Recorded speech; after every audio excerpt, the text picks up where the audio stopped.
तो दोस्तों, इजराइल ने कारगिल युद्ध के दौरान भारत की किस प्रकार से मदद करी थी, ये किसी से भी ढकी छुपी बात नहीं है। सब जानते हैं कि इजराइल ने आउट ऑफ द वे जाकर अमेरिका के विरुद्ध जाकर भारत की मदद करी थी, खास करके भारतीय वायुसेना की, क्योंकि उस टाइम पर हमारी वायुसेना के पास खास करके स्पेशली उस प्रकार के उपकरण या गाइडेड मिसाइल नहीं थी जिस प्रकार से हम लेजर गाइडेड हमला कर सके। लेकिन इजराइल ने उस टाइम पर हमको वो उपकरण, वो हथियार उपलब्ध कराया जिसकी मदद से हम सटीक हमला कर पाकिस्तान के पैर उखाड़ दिए थे, खास करके उन जगहों पर जहां पर बहुत ऊंचाई वाला एरिया था और हमें हमारी पोस्ट वापस लेने में दिक्कत हो रही। और कहा जाता है कि अगर उस टाइम पर इजराइल हमारी मदद नहीं करता तो हम अपना कब्जा तो वापस ले लेते, लेकिन भारतीय सेनाओं की कैजुअलिटी बहुत ज्यादा बढ़ जाती। ऐसे में उस टाइम पर जो इजराइल ने भारत की मदद की थी उस निर्णायक मोड़ पर, वो एक ऐसा टाइम था जब से इजराइल और भारत के संबंध ऐसे परवान चढ़े हैं कि अब तक उस टाइम से 1 इंच भी नीचे नहीं घटे। आज तक वो हमेशा बढ़ते ही गए हैं, लेकिन हाल में ही कुछ ऐसा हुआ है कि दोनों देशों को हिलाकर रख दिया है। हाल ही में भारत इजराइल का ये एहसान उतारने जा रहा था, अब वो कैसे, तो मैं आपको बताता हूँ। लेकिन दोस्तों, उससे पहले अगर अभी तक आपने इस चैनल को सब्सक्राइब नहीं किया है तो प्लीज आप इस चैनल को सब्सक्राइब कर मेरी मदद करें। तो दोस्तों, हुआ कुछ ऐसा है कि हाल ही में इजराइल ने भारत से एक बड़ी मदद मांगी और कहा कि हमें आपसे एक सामान चाहिए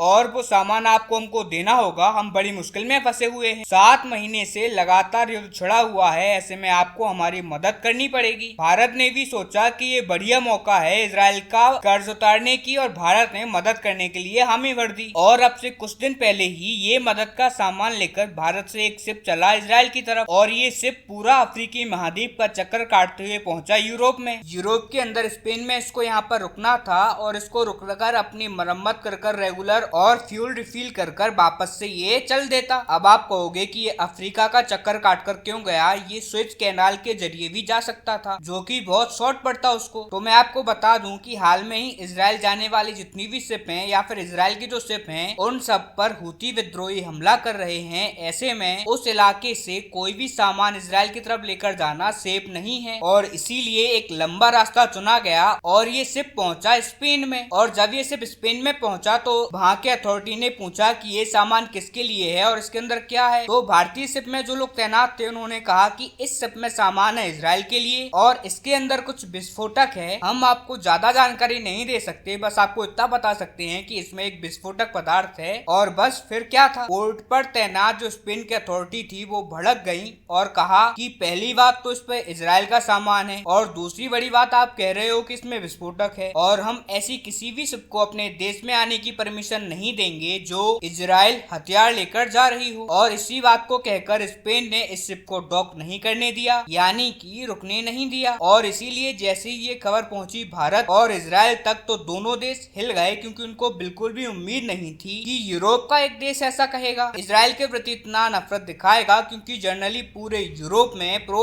इजराइल सेंटीमेंट चलते हैं, इजराइल को बहुत समर्थन मिलता है। लेकिन स्पेन का ये कदम दोनों देशों के लिए शॉकिंग था। खैर, इस शिप को तो इजराइल में जाना था तो उसने दूसरे किसी देश में डॉक किया और वहां से इजराइल की तरफ रवाना हो गई अपनी प्रॉपर रेगुलर मेंटेनेंस और रिफ्यूलिंग के बाद। लेकिन अभी तक किसी को भी इस बात की क्लियरिटी नहीं पता चल पाई है कि इस शिप के अंदर कोई हथियार थे या फिर नॉर्मल प्रकार के विस्फोटक थे जो कि नॉर्मली इंडस्ट्रियल यूज में लिए जाते हैं। खैर, जो भी हो, स्पेन के इस कदम से भारत नाराज जरूर है और संभवतः आपको भी इस बात को सुनकर गुस्सा आ रहा होगा। लेकिन गुस्सा करने से पहले आप ये जान लीजिए कि स्पेन ने इतना बड़ा कदम क्यों उठाया। दरअसल भारत ऐसा पहला देश नहीं है जिसके साथ स्पेन ने ऐसा किया है। अब से कुछ ही टाइम पहले जर्मनी, जो कि यूरोप की सबसे बड़ी ताकत है, वो भी इजराइल की तरफ ऐसा ही हथियार से भरा एक जहाज भेज रहा था और उसको भी स्पेन के अंदर डॉक करना था। लेकिन स्पेन ने उस शिप को भी अपने देश में रुकने से मना कर दिया। इसके अलावा भी कई और देशों की शिप हैं जो कि इन्होंने अपने देश के अंदर नहीं रुकने दिए। स्पेन का अपना एक पूरा इतिहास है, इसने सिर्फ भारत को टारगेट नहीं किया। अब बात आती है कि स्पेन आखिरकार ऐसा करता क्यों है, तो इसका रीजन है उनकी पॉलिसी। दरअसल अगर आप दूसरे विश्व युद्ध में भी देखोगे तब भी स्पेन ने दूसरे विश्व युद्ध में सीधे तरीके से भाग नहीं लिया, एक तरीके से वो न्यूट्रल तौर पर दिख रहा था। स्पेन का इतिहास रहा है कि वो किसी भी यूरोप के देश के साथ मिलकर नहीं चलता, सबसे अलग चलता है। और इसीलिए जहाँ पर पूरा यूरोप सपोर्ट कर रहा है इजराइल को, तो वहीं स्पेन खड़ा है फिलिस्तीन की साइड और अपने इसी फॉरेन पॉलिसी के तहत इन्होंने ये कदम उठाया है। हालांकि स्पेन के इस कदम पर आपका क्या मानना है, कमेंट कर जरूर बताएं।